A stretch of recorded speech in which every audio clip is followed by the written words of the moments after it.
बिस्मिल्लाहिर्रहमानिर्रहीम, अस्सलाम वालेकुम डियर स्टूडेंट्स। आज के हमारे इस लेक्चर में हमने एक्सरसाइज 6.5 फर्स्ट ईयर मैथमेटिक्स का हमारे पास परम्यूटेशन, कॉम्बिनेशन एंड प्रोबेबिलिटी वाले चैप्टर में से क्वेश्चन नंबर 9 है। काफ़ी इंटरेस्टिंग और मज़ेदार क्वेश्चन है। इसको सबसे पहले केयरफुली रीड आउट करेंगे कि क्वेश्चन हमसे क्या पूछ रहा है। अ फेयर डाई, ठीक है, इस लफ्ज़ पर आपने ध्यान देना है। A fair die is thrown twice. Find the probability that an even number of dots appear in first row and the number of dots in the second row is less than 4. इससे पहले क्या हुआ करता था कि जो हमारे पास डाइसिस थे वो दो हुआ करते थे। यहां पर डाई लिखा गया है, अगर एक हो तो डाई का लफ्ज इस्तेमाल होता है, अगर एक से ज्यादा हो तो डाइसिस कहा जाता है। तो हमारे पास क्या है, एक ही मौजूद है डाई, इसको हमने फेंका दो दफा है, ट्वाइस। ये बात याद रखनी है। कहता है कि जब हम इसको पहली दफा फेंकते हैं तो इस बात की प्रोबेबिलिटी, इम्काना, चांसेस क्या है कि हमारे पास इवन नंबर आ सके। इवन कहते हैं हम जुफ्त को 2, 4, 6, 8, आसान अल्फाज में जो 2 के टेबल से कट सके उसको हम इवन नंबर कहते हैं। जो भी हमारे पास, सबसे पहले हम डाइस को एक दफ़ा फेंकेंगे, एक ही डाई है, इसको फेंकेंगे, जब वो रुकेगा तो इस बात की प्रोबेबिलिटी, इम्कानात क्या है कि जो उसके ऊपर डॉट आ रहे हैं वो क्या होने चाहिए, वो हमारे पास इवन नंबर होना चाहिए। दूसरा कहता है कि जब हम दूसरी दफ़ा उसी डाई को फेंकेंगे तब इसके बाद इस बात की प्रोबेबिलिटी कितनी है, इम्कानात और चांसेस कितने हैं कि जैसे ही वो डाई रखेगा उसके ऊपर जो नंबर्स हैं वो हमारे पास लेस देन 4 आना चाहिए। इस बात के इम्कानात कितने हैं। तो यहां पर अगर हम क्वेश्चन में चेक कर सके तो हमारे पास इवेंट्स दो बन रहे हैं, ठीक है। हम डाई को दो दफा फेंक रहे हैं। इससे पहले क्या हुआ करता था, डाइसिस को एक दफा फेंका जाता था मगर डाइसिस हमारे पास दो हुआ करते थे। यहां पर डाई एक है, इसको फेंक दो दफा रहे हैं, तो इसका मतलब यह हुआ कि हमारे पास दो इवेंट्स हो गए। जब भी हमारे पास इवेंट्स इंडिपेंडेंट हो, अब पहला हमारे पास जो भी इवेंट हो रहा है वो एक अलग हमारे पास क्या है, इवेंट है, जो दूसरा इवेंट है वो उससे अलग है, दोनों इंडिपेंडेंट है। पहले इवेंट में क्या हो रहा है, हमने बताना है कि कितने प्रोबेबिलिटी है कि नंबर इवन आ सके। जब हम दूसरी दफा फेंकेंगे तो इस बात की प्रोबेबिलिटी हमने बतानी है कि वो जो नंबर्स उनके ऊपर जाएंगे जो डॉट्स की शक्ल में होंगी लेस देन 4 आने चाहिए। तो अब दो अलग अलग इवेंट्स हो गए, इंडिपेंडेंट है, एक दूसरे से अलग है। जब भी हमारे पास दो आजाद इंडिपेंडेंट इवेंट्स हो तो ऐसी सूरत में हम प्रोबेबिलिटी को मल्टीप्लाई करवाते हैं। ये रूल है हमारे पास, ये बात आपने याद रखनी है। जब भी हमारे पास इवेंट्स इंडिपेंडेंट हो तब जाके हम प्रोबेबिलिटी को क्या करवाते हैं, मल्टीप्लाई करवाते हैं। ये सिंपल सा रूल है।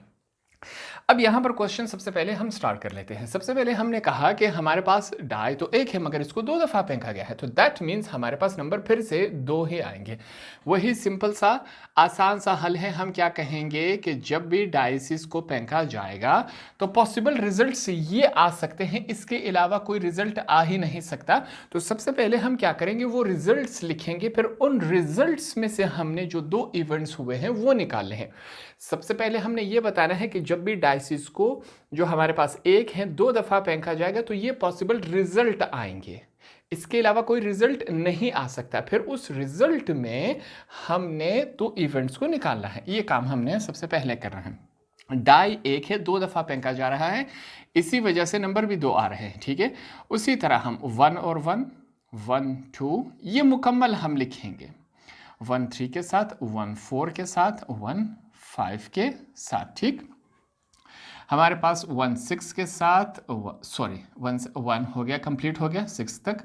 फिर हमारे पास 2 आ जाता है, 2 1 2 2 2 3, हमारे पास 2 4 हो गया। ये 1 2 3 कहाँ से आ रहे हैं, हमारे पास डाई को हमने दो दफा फेंका, एक डाई के ऊपर 1 2 3 4 5 6 नंबर्स होते हैं, ठीक हो गया। इसी तरह इसको हमने दो दफा फेंका तो दैट मीन्स कि यही नंबर दो दफा है। अब इन दोनों को जब आपस में मल्टीप्लाई करवाया जाएगा तो ये बन रहा है। सबसे पहले 1 को इस कंप्लीट के साथ, फिर 2 को इस कंप्लीट ब्रैकेट के साथ, फिर 3 को इस कंप्लीट ब्रैकेट के साथ मल्टीप्लाई करवाते जाएंगे पूरा इसी के साथ। पहला जो मुकम्मल ब्रैकेट है हमने क्या करना है, दूसरे मुकम्मल ब्रैकेट के साथ हमने इसको मल्टीप्लाई करवाना है।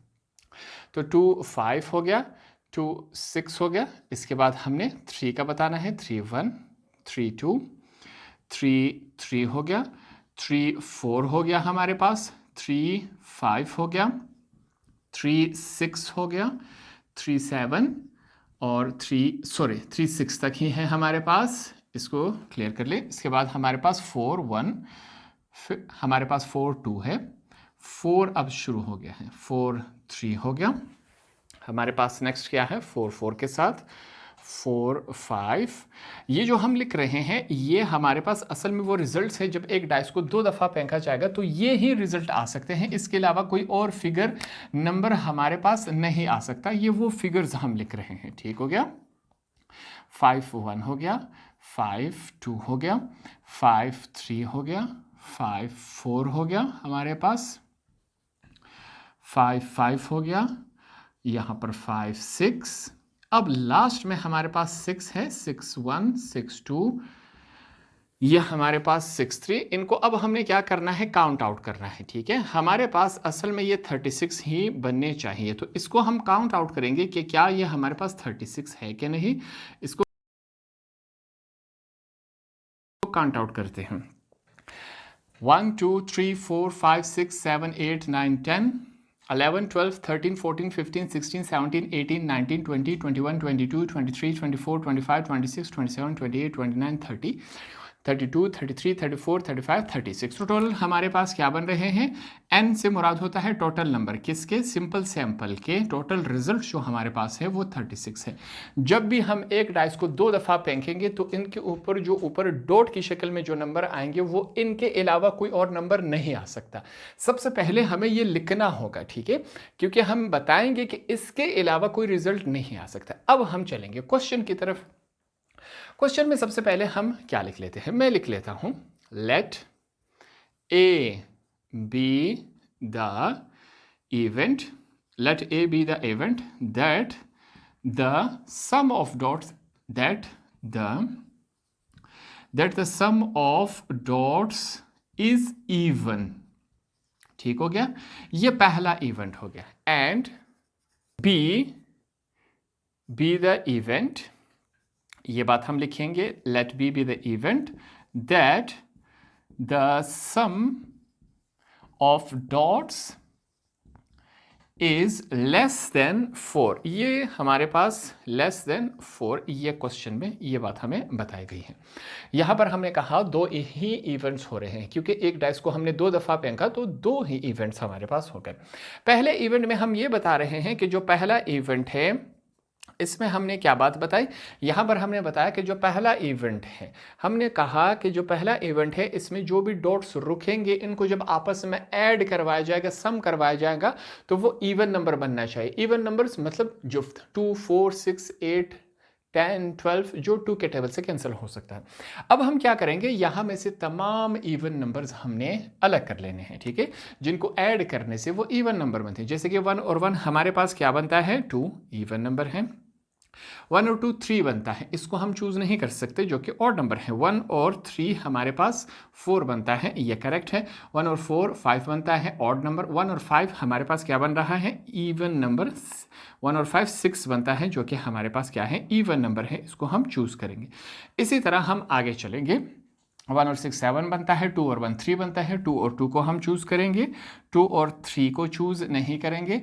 2 और 4 हमारे पास हो गया, फिर हमने 2 और 6 को चूज करना है, ये हमारे पास क्या आ चुके हैं, ये इवन नंबर है। अब 3 की तरफ चलेंगे, 3 और 1 हो गया हमारे पास, 4 बन जाता है। 3 और 3 6 बन जाते हैं, ठीक हो गया, इसको हम चूज करेंगे। 3 और 5 हमारे पास 8 बन जाते हैं, इसको हमने चूज करना है। नेक्स्ट हमारे पास क्या है, अब चलेंगे हमारे पास 4 की तरफ। 4 और 2 हमारे पास बन जाता है 6 जो कि इवन नंबर है। 4 और 4 हमारे पास हो गया, 4 और 6 ये तमाम क्या है, इवन नंबर है। 5 की तरफ चलेंगे, 5 और 1 हो गया, 5 और 3 8 हो गया, इवन नंबर है। 5 और 5 हमारे पास क्या है, ये भी इवन नंबर है, 10 बन जाता है। लास्ट में 6 है, 6 और 2 हमारे पास 8 बन जाता है। 6 और हमारे पास 6 और 3 9 बन जाता है। 6 और 4 है हमारे पास, इसको चूज करेंगे, 10 बन जाता है इवन नंबर। 6 और 6 हमारे पास क्या है, ये हो गया। ये वो तमाम इवन नंबर्स है जिनको आपस में ऐड करने से वो इवन बन जाते हैं, यहाँ में से हमने अलग कर लिए। इनको काउंट आउट करेंगे, 1 2 3 4 5 6 7 8 9 10 11 12 13 14 15 16 17 18। तो इनकी तादाद हमारे पास क्या है, n से मुराद टोटल नंबर ऑफ ए के कितने हैं, हमारे पास 18 आ गया। इसका मतलब ये हुआ कि जब भी दो डाइसेस होंगे इनके ऊपर जो नंबर्स आएंगे 18 हमारे पास इवन नंबर, 18 ऑड नंबर है, ठीक है। टोटल नंबर हमारे पास कितने होते हैं 36, 18 और 18 क्या हो जाते हैं 36। 36 हमारे पास इवन नंबर होंगे इस मुकम्मल में, और सॉरी 18 हमारे पास इवन नंबर और 18 हमारे पास ऑड नंबर होंगे, 18 और 18 36 बन जाता है।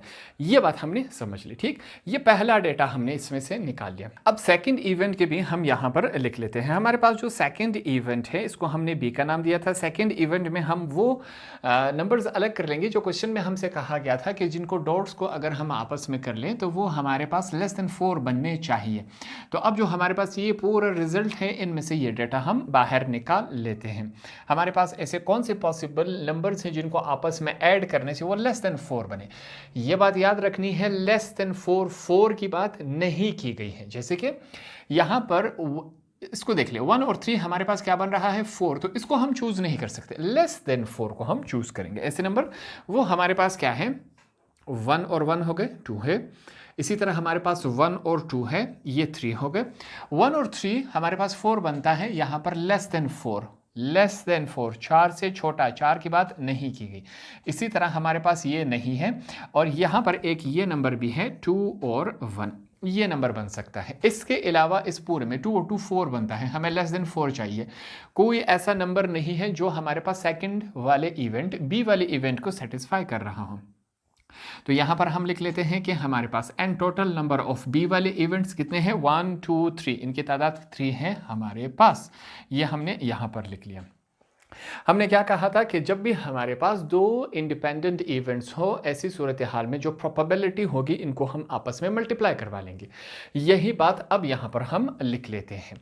यहां पर हम क्या लिखेंगे, सबसे पहले इनको हम बता देते हैं A and B are independent events. A and B are two, बल्कि लिख लेते हैं आर टू इंडिपेंडेंट